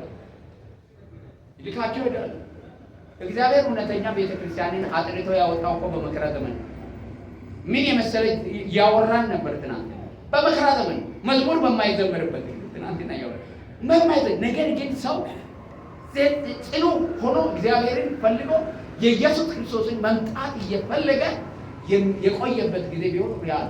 ስለዚህ ነው ቤተክርስቲያን አጥቢያ መተከል አለበት። እናንተ ሰዎች አንድ ነገር ልንገራችሁ። እግዚአብሔር በልባችሁ ውስጥ ቤተክርስቲያንን ለመትከል በልባችሁ ያስቀመጠ ሰዎች ካላችሁ ኑና ተመዝገቡ። እዚህ ፓስተር ጋር በደንብ አሰልጥነን ድጋፍ ሰጥተናችሁ እዚህ ሐዋሳ ውስጥ 10 ቤተክርስቲያን፣ ይርጋለም 7 ቤተክርስቲያን፣ ሻሸመኔ ላይ 9 ቤተክርስቲያን እንድትተክሉ ቤተክርስቲያን ከጎናችሁ ትሆናለች። የትም ቦታ ላይ ብትሄድ ሂድና ቤተክርስቲያን ትክል የሚል ቤተክርስቲያን የለም አለ። ቤተክርስቲያን እንድትተክል ጠርቶኛል ካልክ ያንተ መንገድ ትምትን ነው የምትባል። የንጉሱ ያ ቤተክርስቲያን ትከሉ ትላቸዋል። ሄሎ እየሰማችሁ ናችሁ? ትከሉ። እኛ ግን የተተከለው ቤተክርስቲያናትንም በጣም እንሞክረን የተከልናቸውንም የሚመሩ መሪዎችንና እንደዚህ አይነት ጨካኝ ቅድም የነገርኩት አይነት መስፈርት የሚያሟሉ መሪዎችን አተናል። እየጸለይን ነው ያለን። እየጸለይን ነው። ወጥቶ ለመስራት የሚፈልግ የለም። መማማቅ ነው የሚፈልጉት። እኔና ፓስተር ወደዚህ ባንመጣ ይህ ቤተክርስቲያን አይሆንም። ከአዲስ አበባ ነው የመጣነው። እዛ እኮ አገልግሎት ነበረ።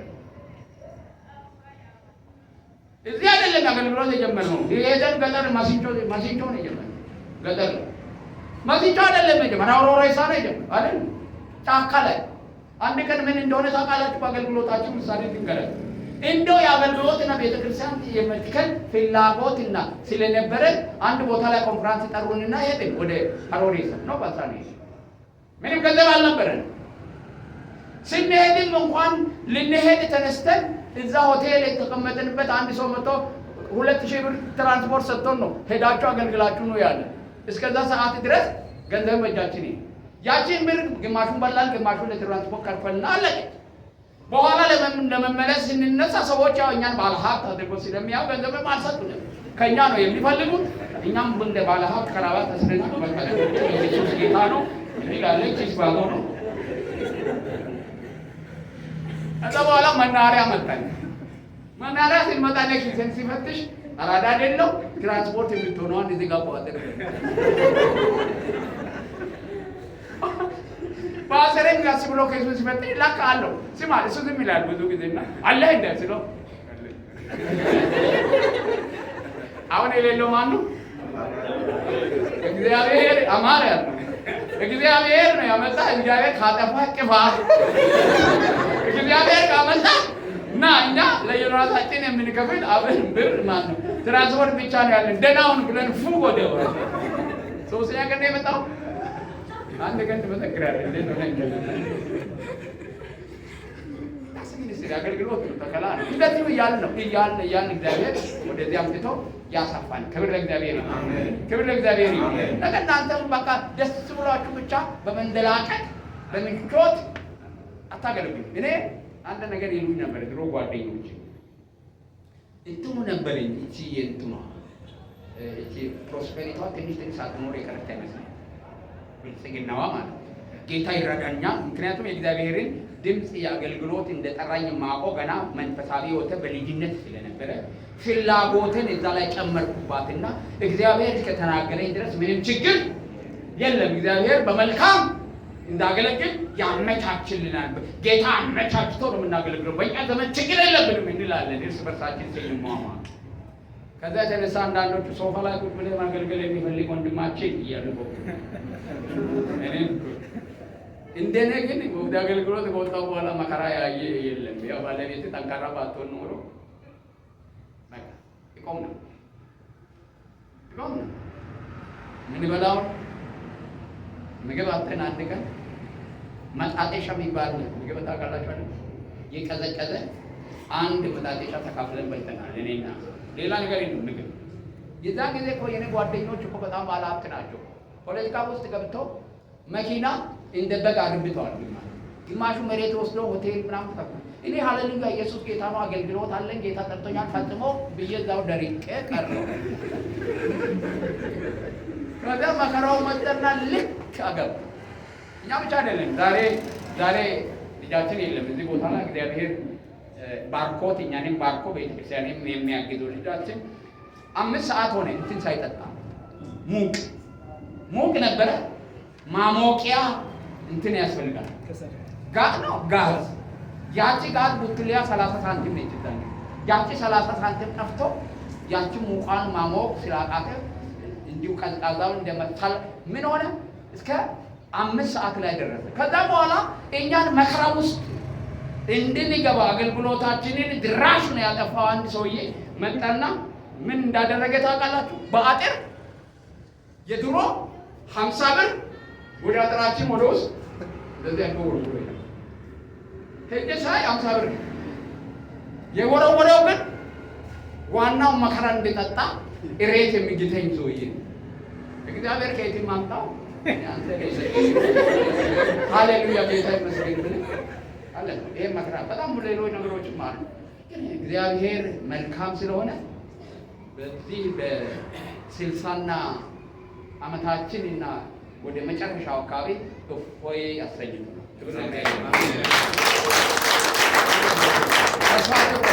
ጽናት ወደዚህ ወደ ውጤት በመከራ ውስጥ ታልፎ ነው እግዚአብሔርን የምናገለግለውና ስለዚህ ያንን ለማድረግ ቤተክርስቲያን መትከል ያስፈልጋል። የአገልጋዮች በአጥቢያ ውስጥ አገልግሎታቸው ይህ ታላቁ ትእዛዝ በእግዚአብሔር ክብር የሚመጣበት መንገድ ብዙ ሰዎችን የኢየሱስ ክርስቶስ ደቀ መዛሙርት ማድረግ ነው። ሌላ ስራ የለንም። ባካችሁ የምሰራው ስራ የማገለግለው አገልግሎት ሰዎችን ወደ ክርስቶስ ለማምጣትና ደቀ መዛሙርት ለማድረግ አስተዋጽኦ ያደርጋል ወይ የሚል ጥያቄ ጠይቁ። ለምሳሌ ይህን ቤት የሚጠርጉ ሰዎች፣ በጣም የሚያሳምሩ ሰዎች አገልግሎታቸው ለወንጌል ስርጭትና ለቤተ ክርስቲያን አገልግሎት አስተዋጽኦ ያደርጋል። ምክንያቱም ምን አድርጎ ይጥርተን የምናመጣቸው ወንጌል የሰበክላቸው ሰዎች በጥሩ ሁኔታ እዚህ ቦታ ላይ ተመችቷቸው ተቀምጠው አገልግሎት አግኝተው እንዲሄዱ ያደርጋል። እንደዛ አድርገን ማየት መቻል አለብን። አንዳንድ ጊዜ ስንደክም ነው ምንድነው ስንለፋ ጠብ የማይል ነገር ስናደርግ ነው የምንኖር። ለደቀ መዝሙርነትና ለወንጌል ስርጭት ምንም አስተዋጽኦ የማያደርግ አገልጋይ ስንል ለዛ በአንድም ሆነ በሌላ መንገድ አስተዋጽኦ የሚያደርግ እግዚአብሔር የጠራው ሰው ማለት ነው።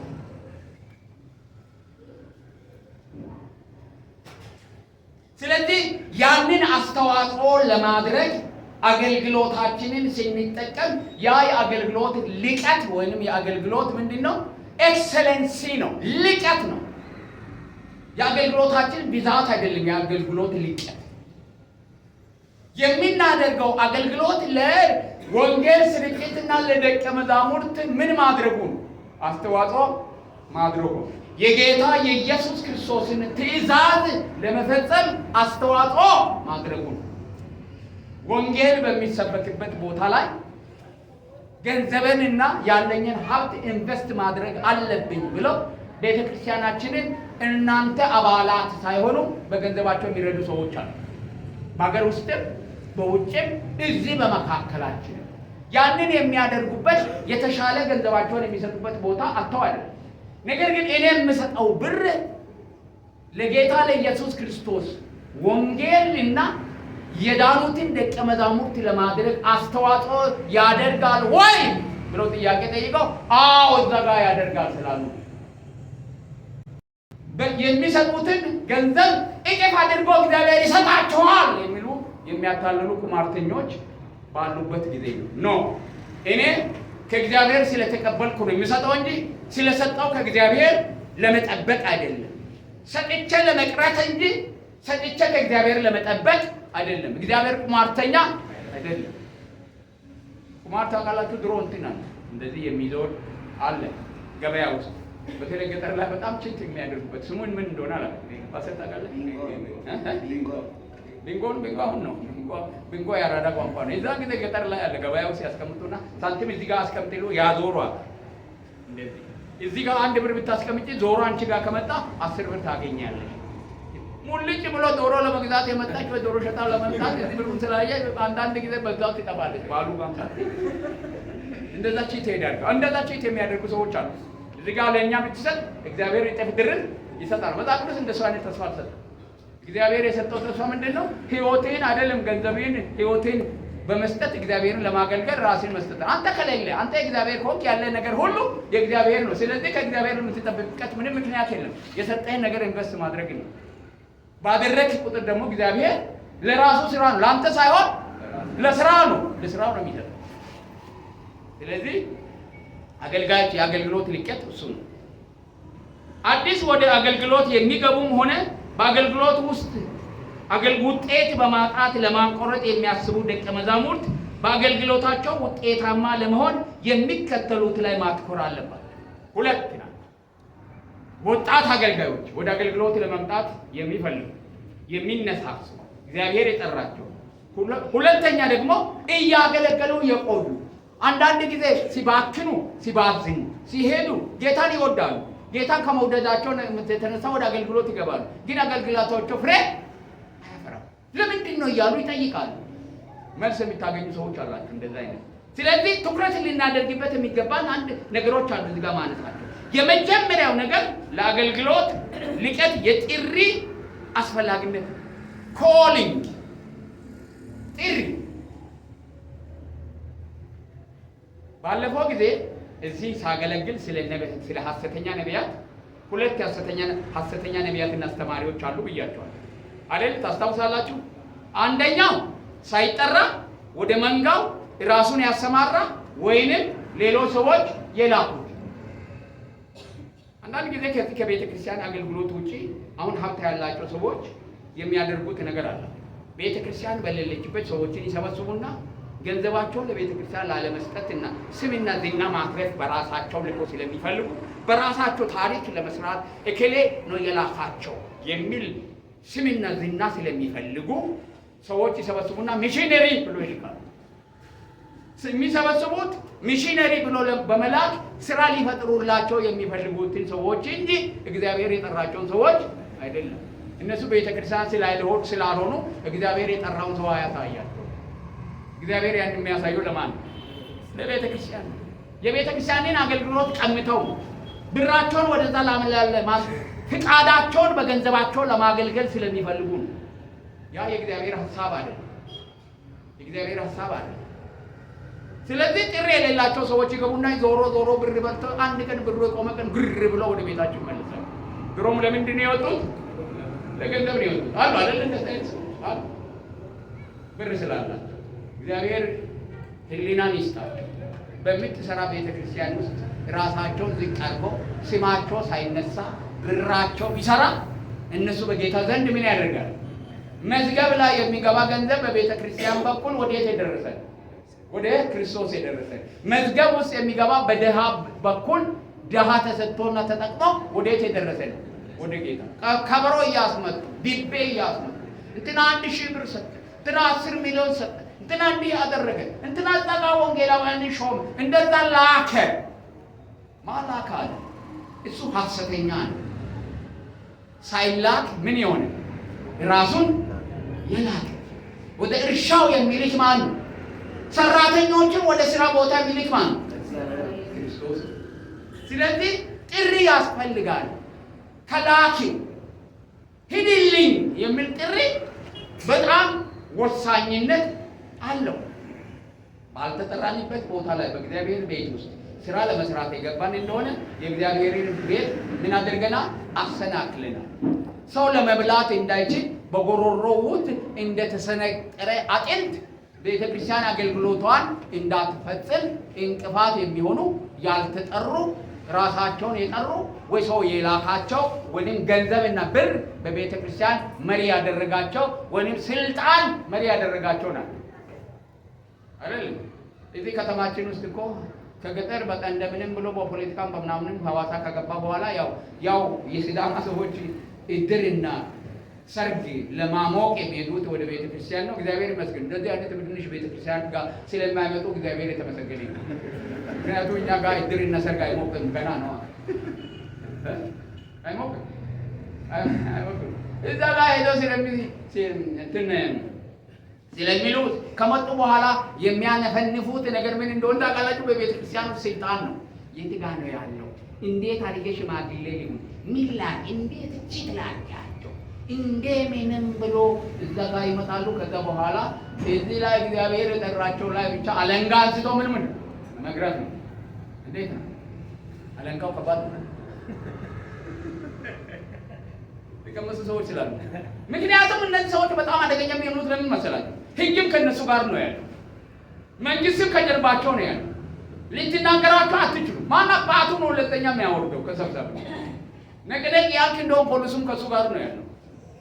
ይልክባል። እስረኞች ናቸው አሁን ብዙ አጥቢያዎች። ይሄ ትልልቅ የምትባሉት አጥቢያዎች ከላይ ነው ኮፎስ ያሉት እንጂ እያንዳንዱን እዛ ገብተው ምን አድርጓቸዋል? አስሯቸዋል። ምኖች ካድሬዎች ፖሊስ ቸርች ውስጥ አምጥተው ባክት ይናገራል። መጀመሪያ ተደራጅተው ነው የሚመጡት። ከዛ እነቃነቃለሁ ብትል ልክ ትገባለህ። እግዚአብሔር ያልጠራቸው ሰዎች ጨካኞች ናቸው። በጭካኔያቸው ታውቋቸዋል። ያልተጠሩ ሰዎች በጣም ጨካኙ፣ ለመንጋው ፈጽመው አያስብም። ለስልጣን ለጥቅምና ለዝና ብቻ ነው የሚያስቡት። አንዱ መስፈርት ነው። በዛ ነው የምታውቀው። ርህራሄ የላቸውም። የክርስቶስ ርህራሄ በእነርሱ ላይ ፈጽሞ የለም። እንደዛ አይነት ሰዎች ካልሸሻችሁ በስተቀር ይገሏቸዋል። ካልሸሻችሁ በቃ ያለ ነገር ሁሉ ጥላችሁ ጌታ ሆይ አውጣኝ ብለህ ካልሸሻችሁ በስተቀር። ምክንያቱም እናንተ እንደምን ትችላላችሁ? ጌታ ጠራኝ እያልክ የጠወለክ ሰውዬ በብርና በወርቅ ኪሱት ሞልቶ በስልጣን ተደግፎ ወደ ቤተ ክርስቲያን የመጣ በጣም ደስ ይላቸዋል። ቤተ ክርስቲያን ሽማግሌን ናጠልይልኝ ሲሏቸው በቃ ለምን ስልጣኑ እዛው አይቀርም። እንዴት እንደሚወዷት ያችን እሷ እንዳትነካባቸው አይፈልጉም። ግን መሸፈኛ ነች ለኃጢአት ልትናቆም እንዴት እንዲህ እሱ የኤርትራ ቤተ ክርስቲያን ሽማግሌ ነው እንዲህ እኮ አይሆንም። መሸፈኛ ነው። ጋልቫናይዝ የሚያደርጉት በስልጣን ስለሆነ እዛ ጋር የደረሱ እንደሆነ ታማኝነትን ለማትረፍ መጠቀሚያ ያደርጋሉ። ያልተጠሩ ሰዎች እግዚአብሔር የጠራቸው ሰዎች እኮ ነው አገልግል ስትሏቸው እኮ ኖ አልፈልግም እኔ እግዚአብሔር አልተናገረኝም ብሎ እኮ መከራ ነው የሚያበሏል። አይደለም ሰዎችን ሰብስቦ ጎሳ፣ አሁንም ጎሳም አለ አይደል? በጎሳ የተከፋፈለ ቤተክርስቲያን አለ። ሌላውም አይገባም። የጎሳ መሪዎች ናቸው። እዛ ጋር የቤተ ክርስቲያን መሪዎች፣ የጎሳ መሪዎች እንደዚህ ያደረጉ ድነት እኮ የለም። የጎሳ መሪ የሚመራው ቤተ ክርስቲያን ግጥም በብሎ ከታች ድረስ ጎሳ ቆሁን ለትና አባቱ በሙሉ ይዘጋል። ጌታን ያውቃል አያውቅም። እድር አንደኛ ነው። ሰርግ እዛ ጋር ሞቅ ያለ ከዛ ያለፈ ነገር የለም። ከዛ በኋላ ወደ ሲኦል አጅበን ተጀቡነ ደቀ መዝሙር ማድረግ ወንጌል ወጥቶ መስራት የለም። ስለዚህ ጥሪ ወሳኝነት አለው። ስለዚህ ጥሪ ከመለኮት መንጭቶ ምንድነው ጥሪ? አንድን ለአገልግሎት ለመስጠት ከውስጥ የሚመጣ ሊቋቋሙት የማይችሉት ሁለንተናን የሚወርስ ፍላጎት ወይንም በውስጥ የሚነድ ግፊት ነው። ትናንትና ብያቸዋለሁ። ሁሉ ጊዜ ትክክለኛው ነው እውነተኛው ነገር ከየት ነው የሚጀምረው? ምን ብያለሁ? ከየት ነው? ከውስጥ ነው። ግፊት ነው። ልትቋቋሙት የማትችሉት የእግዚአብሔርን ስራ የመስራት እግዚአብሔር ለጠራችሁ ነገር መነሳሳት ያለው ጥሪ የምታውቁት እንጂ ስራት ጌታ እግዚአብሔር አንተን ማስቀረቃል ነው ከኔ አይደለም ይመለስ። that's wrong። ብዙ ሰዎች እንትና ቀብቶኝ እንትና ከገባ የእንትና መንፈስ ነው የሰጣው እንጂ እግዚአብሔር መንፈስ የለም። ከዛ በኋላ የሱ ባሪያ ትሆናለህ። በተለይ ሐሰተኞች የሚያገለግሉበትን መንፈስ እጃችሁ ሲጭኑባችሁ ትምህርታቸውን ስትቀበሉ የእነሱ መንፈስ ነው የሚገባው።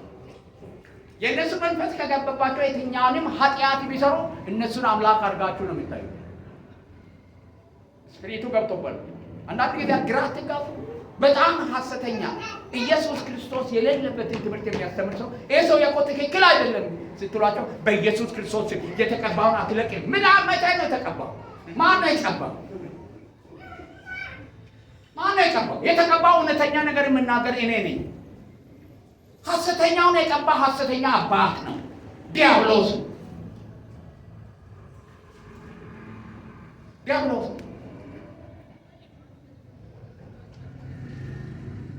ኢምፐልስ ነው ከውስጥ የሚመጣው ለማገልገል። ስራ ቦታ ላይ ካላችሁ ስራዬን ቶሎ ብዬ ሄጄ ይህንን እግዚአብሔር እንዲዘምር አነሳስቶኛል፣ እንዲጸልይ አነሳስቶኛል፣ ወንጌል እንዲሰብክ እግዚአብሔር ልቤ አነሳስቶ ይህን ሳላደርግ ዛሬ አልውልም አላድርም ለሁለት ሰው ተናግሬ እገባለሁ። አትችሉትም። ያን ባል ካላደረጋችሁ ራሳችሁን ያማችኋል፣ መንፈስ ቅዱስ ይወቅሳችኋል። ዳስ ኮሊንግ ያ ነው ጥሪ። ሳትበሉ ሳትጠጡ ሳትበሉ አንድ የሚታቀሰው ቃል ለዚህ ቤተክርስቲያን ብዙ ሰዎች አይወዱትም። ትጋቱ ሌሎች ኤክስፖዝ ስለሚያደርግ ስለሚያጋልጥ ማንንም አያዩም። እሱ የተሰጠውን ስራ ጠዋትን ማታም ቀንም እዛ ቦታ ላይ ነው ሁሌ። ከዚህኛ አገልግሎት ወደዛ ብታደርጉ እሱ ዘጋማል፣ ከዚህ ጋር ወደዛ ብታደርሱ እሱ ያው ነው እዛ። ይሄ የኔ ነው አትንኩብኝ አይልም። ከዛ ቦታ ወደ ሴቶች አገልግሎትን ብትወስዱት ያው ነው እሱ እንደው እግዚአብሔር ሰጥቶኛል ብሎ ነው የሚያገለግል። ለምን? ከውስጡ ምን አለ? ጥሪ አለ። ኢምፐልስ እውነተኛ ጥሪ እግዚአብሔር የለየን ቦታ ላይ የምንደርሰው እንዲህ እያገለገልን እየሄድን ከዚህ ከመድረክ ተነስተን እግዚአብሔር የጠራን ቦታ ላይ እንደርሳለን። ጥሪ ከውስጥ ነው አለ። እንደሱ አይነት ነገር በውስጣችን ጌታን የማገልገል መስበክ፣ መመስከር፣ ደቀ መዝሙር ማድረግ፣ እግዚአብሔርን ስራ መስራት። ጌታ ሆይ በር ክፈትልን ጨዋለሁ ብሎ ጌታን ከባልኩ መሬት ላይ ሰማሪ ሆኜ ደሞዝተኛ ሆኜ ከዛ መውጣት አቅቶ ይላሉ። ውስጥ ሰላም የለውም። እኔ ስራ ቦታ ሄጄ ወደዚህ ተዛውራ ባሳ መጥቼ ሰው አላናግርም። ምን አይነት ሰው ነው የመጣው እዚህ ቤት እዚህ ግቢ ይሉኛል። ምንድን ውስጤ ከጌታ ጋር ነው የምነጋገረው። ኖ ይሄንን ህይወት ከኔ ላይ አንሳ። መውጣት ይፈልጋል፣ ማገልገል ይፈልጋል። የዛን ጊዜ ወጥቼ እንዳላገለግል ራሴ ያስቀመጥኳቸው መስፈርቶች ናቸው። መከራ የሆኑ እግዚአብሔር አይደለም። ማን ያስቀመጠው? ይሄ ካልተማረ፣ ይሄን ካላደረገ፣ ይሄ ነገር ካልተማረ፣ እንዲህ ካልሆነ እያልኩ ነው ያስቀመጥ። እነሱን ዞር ሳደርግ በሩ ለካ ክፍት ነበር። እግዚአብሔር የተመሰገነ አሜን አሜን። መቼ እንደወጣው አለ ውስጥ ላይ ካለ ምንም አያሸንፋችሁም። ታውቃለህ፣ አንዱ ይሄ የውስጥ ኢምፐልስ የውስጥ ፍላጎት ነው። ከምንም የተነሳ አይደለም፣ ማንም እንዲያያችሁ አይደለም። የሰማይ አምላክ እግዚአብሔር ብቻ በውስጥ ያስቀመጠው ምንድነው? እሳት ነው። ይሄ ጥሪ፣ ይህ ልብ ውስጥ የሚቀጣጠል ፍላጎትን ግፊት አንድን ሰው ለዚያ አገልግሎት እግዚአብሔር እንደመረጠው እንዲስማማ እንዲሰማው ያደርጋል። ምኑ ውስጥ ያለው ስሜት እግዚአብሔር ለዛ አገልግሎት እንደመረጠው እንዲስማማ ያደርጋል። እኔም ጌታ የጠራኝ ተንበርክኬ በቤተ ክርስቲያን ውስጥ ላሉት ድሆች እንዲጸልይ እንጂ መድረክ ላይ ወጥቼ እንዲዘምር አይደለም ይላቸዋል። ኑና ዘምሩ። እኔን እግዚአብሔር የጠራኝ መንገድ ላይ እየዞርኩ ኢየሱስ ያድናል ብዬ ሰዎችን መስክሬ ወደ ቤተ ክርስቲያን ለማምጣት እንጂ እዛ ጋር ሽማግሌ ሆኜ ቤተ ክርስቲያን ለመምራት አይደለም ይላቸዋል። ምክንያቱም ለይቷል። አይ ግድ የለም፣ አዎ እውነት ነው፣ ለዛ ነው የጠራህ፣ ግን ይሄም መንገዱ ስለሆነ ስለምትለምድ ና ተብሎ ተለምኖ ነው ወደ አገልግሎት ያ ሰው። ያችን ግን እንኳን እግዚአብሔር በውስጡ ያስቀመጣትን ሁልጊዜም ያመነጅጋል። አምጥቶ እንዳትጠፋ ከብቶች ታውቃላችሁ ምን ያደርጋሉ? ቀን ላይ ይሰበስቡና ይበላሉ አይደል? ማታ ላይ ጎንበስ ይለኝ ድሮ ከብት ጠባቂ ስለሆነ በደንብ አውቃለሁ። ከብት ጠብቄ እና ይተኙና ብላ ምን ታመጣለህ? ቀን ሙሉ የሰበሰበችውን ወደ አፏ ታመጣና አይናቸው ጨፍኖ ሲያመነጅጉ ያድራል። ልክ እኛም እግዚአብሔር በውስጣችን ያስቀመጠውን ያንን ራእይ ምን እናደርጋለን? ጌታ ሆይ መቼ ይህ ነገር ከእኔ የሚወጣ እግዚአብሔር መንገዱን አዘጋጅ። ጉዳዩ ከእግዚአብሔር ጋር ነው የሚሆነው፣ ከሰው ጋር አይደለም። ከሰው ጋር አይደለም። ጌታ ሆይ እንዴት ነው? የት ነው የምገባው? የት ሄጄ ነው ማገለግለው? ወደ የት ሄጄ ነው ማገለግለው? ሳይሆን እዚህ ጋር ነገሮች ሁሉ ዝግ ናቸው። ወደ የት ነው የሚሄደው? አገልግሎት እግዚአብሔር የሚያወጣችሁ የአገልግሎት በር በመክፈት ብቻ አይደለም። የተከፈተው በር ለእናንተ የማይሆን ከሆነ ከዛ አገልግሎትም አንስቶ እግዚአብሔር ምን ያደርጋቸዋል? ያወጣቸዋል። እኔ ወደ አገልግሎት ስወጣ የቤተ ክርስቲያን ሰብሳቢ ነው። በጣም ትልቅ ቤተ ክርስቲያን እዚህ ሐዋሳ 04 ላይ የሚገኝ ሙሉ ወንጌል ታውቃላችሁ? የዛን ጊዜ 35 ዓመት ወጣት ለመጀመሪያ ጊዜ ያችን ቤተ ክርስቲያን ለ4 ዓመት በሰብሳቢነት መርቻለሁ። ግን የዛ ቦታ ላይ ሆኜ እረፍት የለኝም። ምን ትፈልጋላችሁ? ሰብሳቢ ከመሆኑ በጣም ጎበዞች ብዙ አገልጋዮች የታሰሩ ከእስር ቤት ይወጡ እነ ተስፋዬ ገብሶ እነ ጋሽ ተሾመ እነ ኃይሉ መከራ ያዩ ቁጥር ስፍር የሌላቸው ሰዎች ያሉባትን ቤተክርስቲያን እኔን የሚያክል ወጣት ገና ትር የሚል እግዚአብሔር አምጥቶ ሰብሳቢ ካደረገ ምን ትፈልጋለህ? ጌታ ሆይ ተመስገን ይሄን ስላደረግልኝ ብለህ መቀመጥ የምትችልበት ቦታ ነው። ቢያስፈልግ ራሴን ሰብሳቢ የሆንኩበት ቦታ ላይ ሆኜ መጋቢ አድርጌ ለመሾምም ሆነ ለማሾም የሚያስቸግረኝ ነገር የለም። እሱ ብቻ አይደለም፣ በቃ በጸጋ ስጦታ ቤተክርስቲያኑ ከፍ ዝቅ ከፍ ዝቅ በትንቢቱ በፈውሱ በታምራቱ ተሾማ ታሾሚ ተሾማ ተጎማ ታሼው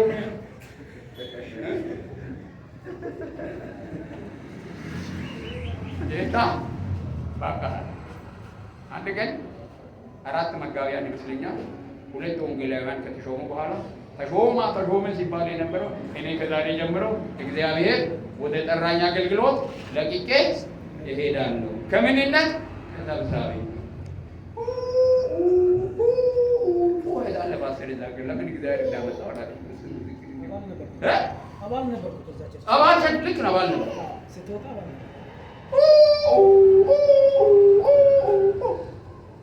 የት ሄዳለሽ አሏት። በቃ ጌታ በተናገረ እሱ ወደ ሄደበት እሄዳለሁ አለ። እንዲህ አይነት ሚስት እግዚአብሔር ይስጣል። አሜን። ራእይ የሚመጣ ባል ጋር ነው። ሚስት እኮ ራእይ ነው። ምክንያቱም ራስ ነው እሷ አንተን ካመነች ራእይን ማመን አበሳውን ሁሉ እኮ የምትቀበለው ከኔ ጋር በጣም ነው የታዘቧት። ምን አይነት እሱን እንደመመለስ ምን አይነት ሴት ናት? ከእሱ ጋር እሄዳለሁ የሚሄድበት የማይታወቅ ከዛ ወጣን እንጂ መጫወቻ የሰይጣንን ይሰው ከዛ በኋላ ያው ጨዋታው በጣም በዝቶ ከዚህ ሀገር ወጥተን በረን ከምሽቱ 6 ሰዓት ላይ እንደሚጠፋ አደረገን እግዚአብሔር ወዴት ወደ አዲስ አበባ ወደ አዲስ አበባ 10 ሰዓት ከምሽቱ ቃጭኛ ሚስቴና ልጅ እግዚአብሔር ትምህርት ቤት በርከው ነው ገባ ወይ ታሪክ ከዛ በኋላ ተቀየረ። እግዚአብሔር ይመስገን። አሜን። አንዳንድ ጊዜ ችግር ሲገጥማችሁ መሰናክል ሲገጥም የእግዚአብሔር መንገድና ፈቃድ አይደለም ብላችሁ አታስቡ። ሞቲቫችሁና ልባችሁን መርምሩ እንጂ ያም የእግዚአብሔር መንገድ አልጣለን። እግዚአብሔር በክብር እንደሙሴ ወደዚሁ ምድር መለሰንና እናንተን እያገለገልን ያለ አሜን።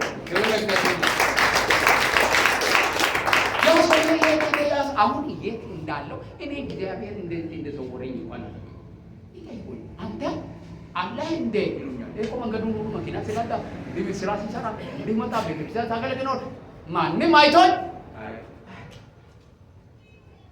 ጌታው ሰውረኛል። በዘመና ምንድነው የኔ ስሜት ሰውረኛ። እግዚአብሔር ሲሰውራችሁ ከእግዚአብሔር ጋር ትሆናላችሁ። አሜን። የእግዚአብሔርን ስራ አልፋችሁ ትሰራላችሁ። አሜን። ጥሪ ከመከራ ጋር ነው የሚመጣው። ታውቁ መከራው ደግሞ ከክርስቶስ ጋር ከሆናችሁ አሸንፋችሁ ታልፋላችሁ። ወንጌልና ጥሪና መከራ የአንድ ሳንቲም 2 ገጽታዎች መለየት ፈጽሞ አትችሉም። ለማለፍ መዘጋጀት እንጂ መከራው መልኩ ይቀያይራል እንጂ መከራው ቀጣይ ነው። ጌታ እስከሚመጣ ድረስ ቀጣይ ነው። ጌታ እስከሚመጣ ድረስ ስለዚህ ለዛ ጥሪ ያረጋግጥለታል። እግዚአብሔር በቃሉ በመናገር በልዩ ልዩ ምልክትና ለዛ ለተጠራ ሰው ጥሪውን ሊያረጋግጥለት ይችላል። መጀመሪያ በውስጡ ነው የሚሞላው። ከዛ በኋላ እግዚአብሔር ምልክቶች ይሰጧቸዋል። በምልክቶች ላይ አትታመኑ። እነዛ ምልክቶች ሊመጡም ላይመጡም የሚችሉ ናቸው። ነገር ግን መጀመሪያ መታመን ማለት በውስጥ እግዚአብሔር ለሚመሰክርልን ምስክርነት። ከውጪ የሚመጣ መልእክት ሰው አይቶ ነው ሊናገር። ወይንም እግዚአብሔር መልእክት ቢሰጣቸው እንኳን አስቀድሞ እግዚአብሔር ለተናገረኝ ነገር ማረጋገጫ እንጂ መነሻ አይሆንም። ትንቢት ለምንም ነገር መነሻ አይሆንም። መነሻ በውስጣችን ያለው መንፈስ ቅዱስ። እዛ ቦታ ላለው ሰው ትንቢት የሚሰጥ መንፈስ ቅዱስ የት ጋር አለ?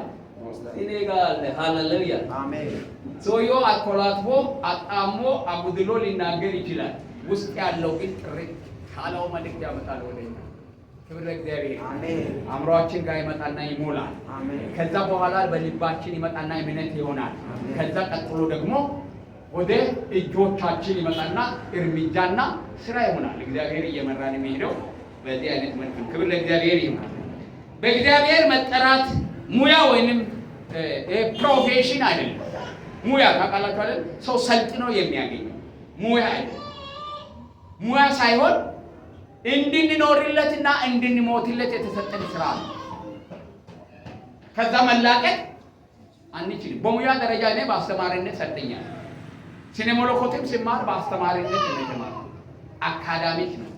ውስጤ የማስተማር ነገር ከስር ጀምሮ ያለ ያ ሙያ ነው። እሱን ልትሰራ ላትሰራ ትችላለህ።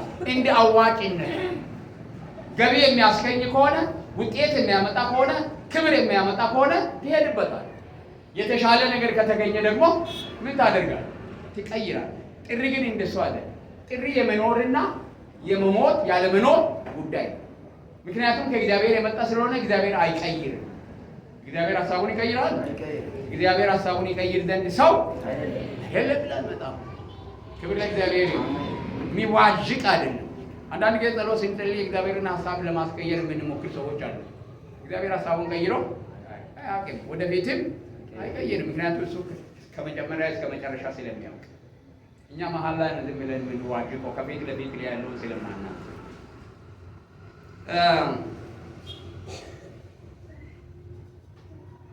በእግዚአብሔር መጠራት ሙያ ወይም ፕሮፌሽን አይደለም። ለምሳሌ ኤርሚያስ ሕዝቡን ለመገሰጽ እና ንስሐ ገብተው ወደ እግዚአብሔር እንዲመለሱ ለመጥራት ገና ሳይፈጠር ነው የተጠራው። አንዳንዱ ሆድ ውስጥ ሆኖ ነው የሚለው። ዓለም ሳይፈጠር እግዚአብሔር ቅዱሳንና ነውር የሌለን አድርጎ ምን አደረገ? ፈጠረን ይላል። ዓለም ሳይፈጠር እኛ ሳንፈጠር አለ። ኤርሚያስ በእግዚአብሔር ዘንድ የታወቀው ከተወለደ በኋላ አይደለም። በእግዚአብሔር ዘንድ የታወቀው ብቻ አይደለም፣ ለአገልግሎትም የተጠራው መቼ ነው? መቼ? በማዕፀን እያለ። ሄዱና አንብቡ ኤርሚያስን 29 ይላል። ምዕራፍ 20 ቁጥር 9 ነው። ስለዚህ ከማዕፀን ጀምሮ እስከ ሞተበት እዛ ገደል ውስጥ እስከሚከቱት እና እስር ቤት እስከሚያስገቡት ድረስ እሱ ጥሪው የተለየ አድርጎታል። ከሱ አልተለየም። ለመስራት እንኳን እምቢ ሲል፣ ለማገልገል እንኳን እምቢ ሲል መጨረሻ ላይ ያ ጥሪው አጥንቶቼ ውስጥ ገብቶ እንደ እሳት አቃጠለኝ ላለ ማገልገል ፈጽሞ አልቻልኩም። እኔና ሰናይት ያኔ መከራው ሲበዛብኝ በጌታ በኢየሱስ ስም እግዚአብሔር እኛን ብቻ ነው እንደሚያውቀው ይህን መሬት እንሽጥና አሁን ወደ ባለ ሀብትነት መቀየር አለብን አሉና ተመካከሉ። እሺ አለች። እሱ እዛ በኋላ ሸጥንና አሁን በምንሰራበት ፊት ለፊት ላይ አንድ ህንፃ ቦታ ተሰርቷል። እዛ ሱቅ ተከራየንና ስራ ጀመርን። እኔ ጋር ይመጡና እግዚአብሔር የሰራዊት ጌታ እግዚአብሔር እንዲህ ይላል፣ ስራዬን ጥለህ የጠራሁት ጥሪ ትተህ እግዚአብሔር ይገስጻችሁ፣ እግዚአብሔር ሌላ ሰው የለውም፣ ሂድ ወደ እዛ። ከዚህ በኋላ እኔ ገንዘብ አፍርቼ ሀብት ይዤ የእግዚአብሔርን ስራ በራሴ ገንዘብ እሰራለሁ። የከፈትነው በጣም ብዙ ገንዘብ ነው። እኛ ስንከፍት 5,000 እና 4,000 3,000 ብር ካፒታል ያላቸው ከጎናችን መጥተው ከፈቱ። ሌሎች ሱቆች የኛ ከ20,000 ብር በላይ ነው። የዛን ጊዜ በጣም ትልቅ ሱቅ ነው የከፈቱና ከዛ የኛ እያነሰ የነሱ ያደገ እያነሰ ሁለተኛ ዓመት ላይ ነው ሙሉጭ ብሎ ሱቃችን ፌስታሎችን አንጠልጥለን ሸሽተን ኪራይ ሳንከፍል ወደ ቤት እነዛ መጥተው የሚናገሩትን እየተናገርኩ እግዚአብሔርን ጋር እያጉረመረምኩ ቤት ገባን። እግዚአብሔር መልካም ነው።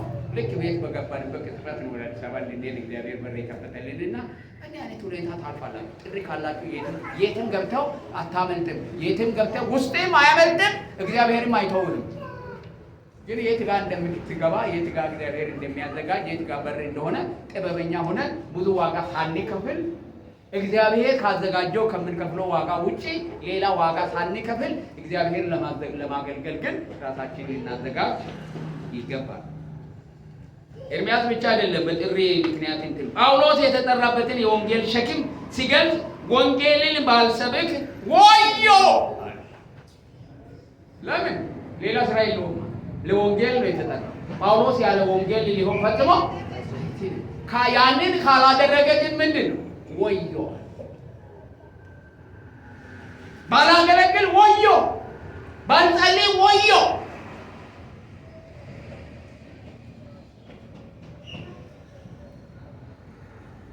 የተጠራ ደቀ መዝሙር ለአገልግሎት ያለው ፍቅር ይወስነውና ከተጠራበት አገልግሎት ውጪ ምንም ያህል የሚያማምልል ቢሆን እንኳን ሌላ ሊሰራ እስከማይችል ድረስ ስለሚያምን ከአገልግሎቱ ወለም ዘለም አይልም።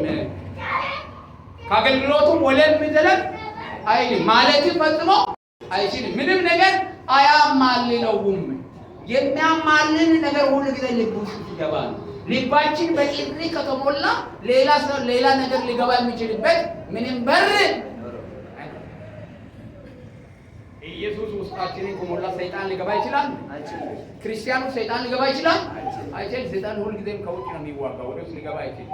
ጥሪ ውስጣችንን ከሞላ የሚያማልን ነገር ሊገባ አይችልም። የሚያማልን ነገር መጥቶ የሚወስዳቸው ሰዎች ቀድሞውንም ምን ያልሆኑ ናቸው? ያልተጠሩ ናቸው። እነሱ ይሄዳሉ። የተመቻቸ ነገር ካለ ሲፈልጉ ካድሬ ይሆናሉ። በደርግ ጊዜ እንደሆነው ማለት ብዙ ወንጌላውያን ካድሬ ሆኑ። እኔ ነው ያስተማሩኝ ሁሉ ሳይቀር ማለት ለካ እግዚአብሔር አልጠራቸውም። እንጀራ ብቻ ነበርና የተሻለ እንጀራ ሲመጣ ይሄዳሉ። ጥሪ ግን ወለም ለዘለም አያደርግም። ወለም ለዘለም አያደርግም።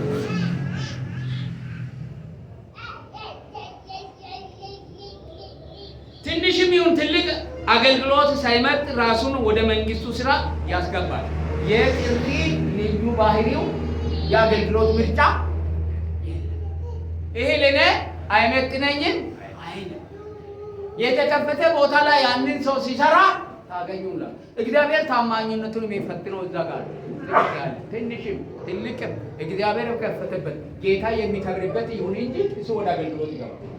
ምርጫ የሚባል ነገር የለው። እርካታ የሚያገኘው ያቺ ትንሿን ነገር ሲያደርግ ያንን ሲሰራ፣ ይሄ የጥሪ መለያ ነው።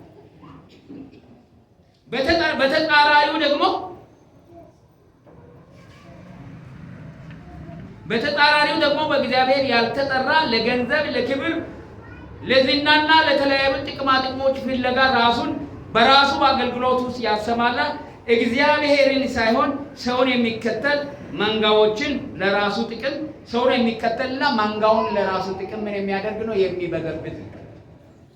የተጠራ ያልተጠራ ሰው የምታውቁት የተሰበሰበው ሰው ለሱ እንጀራ ነው፣ ለጥቅም ነው የሚሰበሰበው።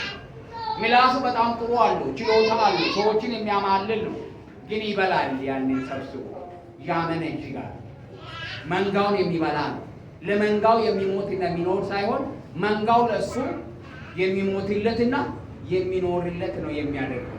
በዛ ነው የምታውቁ ያልተጠራ ሰው።